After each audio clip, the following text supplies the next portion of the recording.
اپنے اسلوب اور فصاحت و بلاغت کے اعتبار سے یہ بھی ایک منفرد صورت ہے جس کی تاثیر کو کسی اور زبان میں ترجمہ کر کے منتقل نہیں کیا جا سکتا۔ اس بارے میں روایات مختلف ہیں کہ یہ صورت مکی ہے یا مدنی۔ عام طور سے قرآن کریم کے نسخوں میں اس کو مدنی قرار دیا گیا ہے، لیکن علامہ قرطبی نے کئی روایتوں کی بنا پر یہ رجحان ظاہر کیا ہے کہ یہ مکی صورت ہے۔ واللہ عالم۔ سورہ واقعہ قرآن پاک کی صورت نمبر 56 ہے۔ یہ صورت مکی زندگی کے ابتدائی دور کی صورتوں میں سے ہے اور اس میں معجزانہ فصاحت و بلاغت کے ساتھ پہلے تو قیامت کے حالات بیان فرمائے گئے ہیں اور بتایا گیا ہے کہ آخرت میں تمام انسان اپنے انجام کے لحاظ سے 3 مختلف گروہوں میں تقسیم ہو جائیں گے۔ ایک گروہ اللہ تعالیٰ کے مقرب بندوں کا ہوگا جو ایمان اور عمل صالح کے لحاظ سے اعلیٰ ترین مرتبے کے حامل ہیں۔ دوسرا گروہ ان عام مسلمانوں کا ہوگا جنہیں ان کے اعمال نامے ان کے دائیں ہاتھ میں دیے جائیں گے، اور تیسرا گروہ ان کفار کا ہوگا جن کے اعمال نامے ان کے بائیں ہاتھ میں دیے جائیں گے۔ پھر ان تینوں گروہوں کو جن حالات سے سابقہ پیش آئے گا اس کی ایک جھلک بڑے مؤثر انداز میں دکھائی گئی ہے۔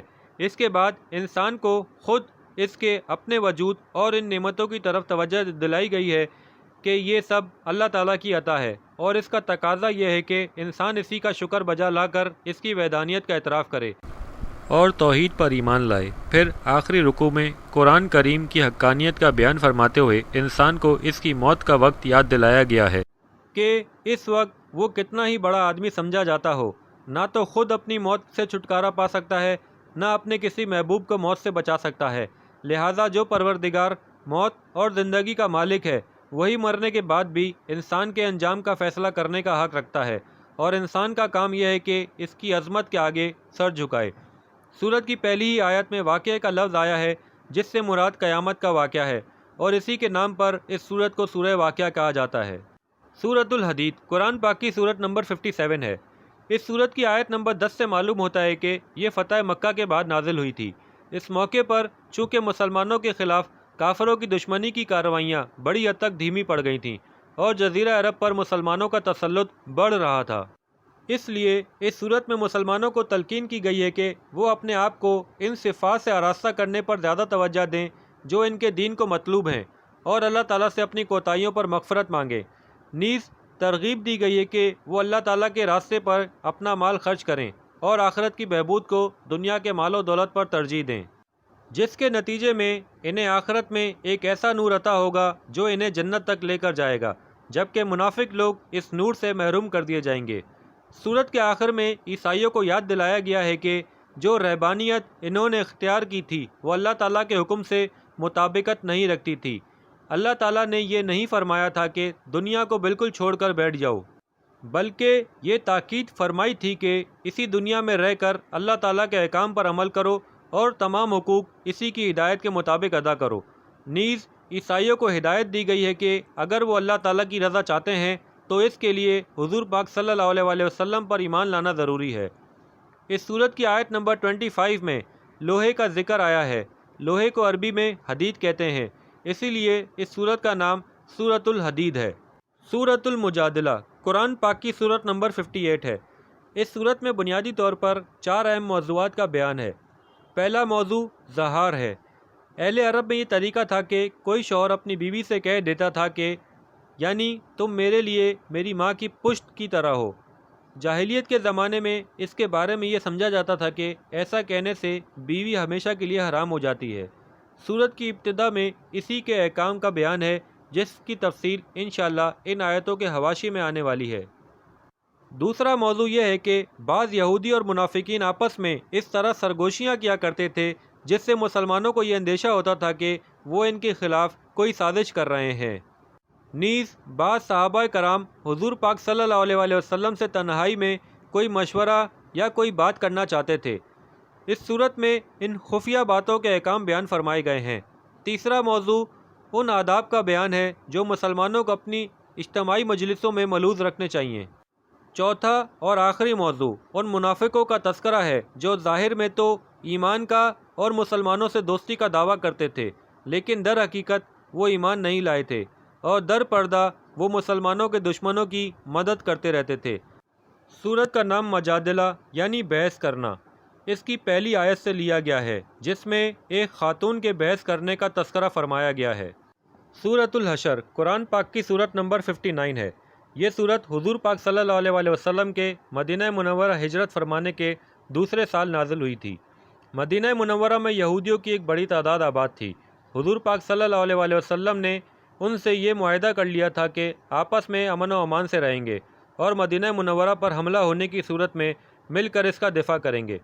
یہودیوں نے اس معاہدے کو قبول تو کر لیا تھا، لیکن ان کو حضور پاک صلی اللہ علیہ وسلم سے دلی بغض تھا، اس لیے وہ خفیہ طور پر آپ کے خلاف سازشیں کرتے رہتے تھے۔ چنانچہ انہوں نے در پردہ مکہ مکرمہ کے بت پرستوں سے تعلقات رکھے ہوئے تھے اور ان کو مسلمانوں کے خلاف اکساتے رہتے تھے، اور ان سے یہ وعدہ کر لیا تھا کہ اگر تم مسلمانوں پر حملہ کرو گے تو ہم تمہارا ساتھ دیں گے۔ یہودیوں کا ایک قبیلہ بنو نذیر کہلاتا تھا۔ ایک مرتبہ حضور پاک صلی اللہ علیہ وسلم ان سے معاہدے کی کچھ شرائط پر عمل کرانے کے لیے ان کے پاس تشریف لے گئے، تو ان لوگوں نے یہ سازش کی کہ جب آپ بات چیت کرنے کے لیے بیٹھیں گے تو ایک شخص اوپر سے آپ پر ایک چٹان گرا دے، جس سے معاذ اللہ آپ شہید ہو جائیں۔ اللہ تعالیٰ نے وحی کے ذریعے آپ کو ان کی اس سازش سے باخبر فرما دیا اور آپ وہاں سے اٹھ کر چلے آئے۔ اس واقعے کے بعد آپ نے بنو نذیر کے پاس پیغام بھیجا کہ اب آپ لوگوں کے ساتھ ہمارا معاہدہ ختم ہو گیا ہے اور ہم آپ کے لیے ایک مدت مقرر کرتے ہیں کہ اس مدت کے اندر اندر آپ مدینہ منورہ چھوڑ کر کہیں چلے جائیں، ورنہ مسلمان آپ پر حملہ کرنے کے لیے آزاد ہوں گے۔ کچھ منافقین نے بنو نذیر کو جا کر یقین دلایا کہ آپ لوگ ڈٹے رہیں، اگر مسلمانوں نے حملہ کیا تو ہم آپ کا ساتھ دیں گے۔ چنانچہ بنو نذیر مقررہ مدت میں مدینہ منورہ سے نہیں گئے۔ حضور پاک صلی اللہ علیہ وسلم نے مدت گزرنے کے بعد ان کے قلعے کا محاصرہ کر لیا اور منافقین نے ان کی کوئی مدد نہیں کی۔ آخر کار ان لوگوں نے ہتھیار ڈال دیے اور حضور پاک صلی اللہ علیہ وسلم نے ان کو مدینہ منورہ سے جلا وطن کرنے کا حکم دیا، البتہ یہ اجازت دی کہ ہتھیاروں کے سوا وہ اپنا سارا مال و دولت اپنے ساتھ لے جا سکتے ہیں۔ یہ صورت اس واقعے کے پس منظر میں نازل ہوئی اور اس میں اس واقعے پر تبصرہ بھی فرمایا گیا ہے اور اس سے متعلق بہت سی ہدایات بھی دی گئی ہیں۔ حشر کے لفظی معنی ہے جمع کرنا، چونکہ اس صورت کی آیت نمبر 2 میں یہ لفظ آیا ہے۔ سورہ ممتحنہ قرآن پاک کی صورت نمبر 60 ہے۔ یہ صورت صلح حدیبیہ اور فتح مکہ کے درمیانی عرصے میں نازل ہوئی ہے۔ ان دونوں واقعات کی تفصیل پیچھے سورہ فتح کے تعارف میں گزر چکی ہے۔ اس صورت کے بنیادی موضوع دو ہیں۔ ایک صلح حدیبیہ کی شرائط میں جو بات طے ہوئی تھی کہ اگر مکہ مکرمہ سے کوئی شخص مسلمان ہو کر مدینہ منورہ آئے گا تو مسلمان اسے واپس بھیجنے کے پابند ہوں گے۔ اس کا اطلاق مسلمان ہو کر آنے والی عورتوں پر نہیں ہوگا، اور اگر کوئی عورت مسلمان ہو کر آئے گی تو نبی پاک صلی اللہ علیہ وسلم اس کا جائزہ لے کر دیکھیں گے کہ کیا واقعی مسلمان ہو کر آئی ہے یا آنے کا مقصد کچھ اور ہے۔ اگر اس جائزے سے یہ بات ثابت ہو کہ وہ واقعی مسلمان ہو کر آئی ہے تو پھر اسے واپس نہیں بھیجا جائے گا۔ اس صورت میں اگر وہ شادی شدہ ہو اور اس کا شوہر مکہ مکرمہ میں رہ گیا ہو، اس کے نکاح اور مہر وغیرہ سے متعلق کیا احکام ہوں گے وہ بھی اسی صورت میں بیان فرمائے گئے ہیں۔ اور جن مسلمانوں کے نکاح میں ابھی تک بت پرست عورتیں تھیں، ان کے بارے میں یہ حکم دیا گیا ہے کہ اب وہ ان کے نکاح میں نہیں رہ سکتیں، چونکہ اس صورت میں حضور پاک صلی اللہ علیہ وسلم کو ان عورتوں کا امتحان یا جائزہ لینے کا حکم دیا گیا تھا، اس لیے اس صورت کا نام ممتحنہ ہے، یعنی امتحان لینے والی۔ صورت کا دوسرا موضوع جو بالکل شروع میں بیان ہوا ہے وہ یہ ہے کہ مسلمانوں کے لیے غیر مسلموں سے کس قسم کے تعلقات رکھنا جائز ہے اور کس قسم کے ناجائز۔ چنانچہ صورت کو اس حکم سے شروع فرمایا گیا ہے کہ مسلمانوں کو دشمنوں سے خصوصی دوستی نہیں رکھنی چاہیے۔ ان آیاتوں کے نزول کا پس منظر یہ ہے کہ سورہ فتح کے تعارف میں ہم یہ بیان کر چکے ہیں کہ صلح حدیبیہ کے معاہدے کو مکہ مکرمہ کے کافروں نے 2 سال کے اندر اندر ہی توڑ دیا تھا، اور حضور پاک صلی اللہ علیہ وسلم نے قریش کے لوگوں پر واضح فرما دیا تھا کہ اب وہ معاہدہ باقی نہیں رہا۔ اس کے بعد آپ نے مکہ مکرمہ کے کفار پر ایک فیصلہ کن حملہ کرنے کی تیاری شروع فرما دی تھی، لیکن ساتھ ہی یہ کوشش تھی کہ قریش کے لوگوں کو آپ کی تیاری کا علم نہ ہو۔